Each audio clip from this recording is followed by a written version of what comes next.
So what we're doing now is walking through how to customize this Earsaver in Tinkercad.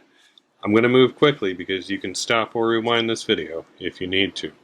Once you click on this, if you're signed into Tinkercad, it should get you to your account and a page that looks like this. The directions are on the page. 1. Ungroup. You're going to select, and notice I'm dragging my select tool across this whole middle piece, and then ungroup.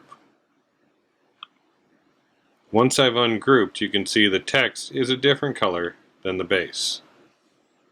Step 2, edit text. If I click on the text, this box appears and I can edit the text.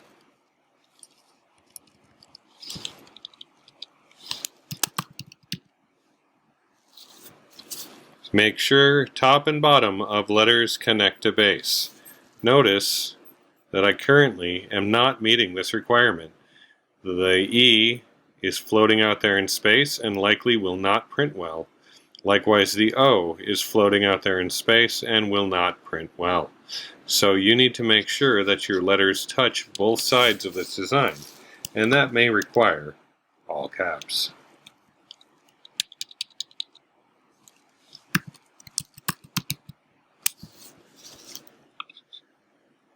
Once you've done that, you can select all of those pieces again and regroup them, and then while they're selected, export them as an STL file. You're going to attach that file to the assignment in Google Classroom. Thanks so much. Look forward to seeing your designs.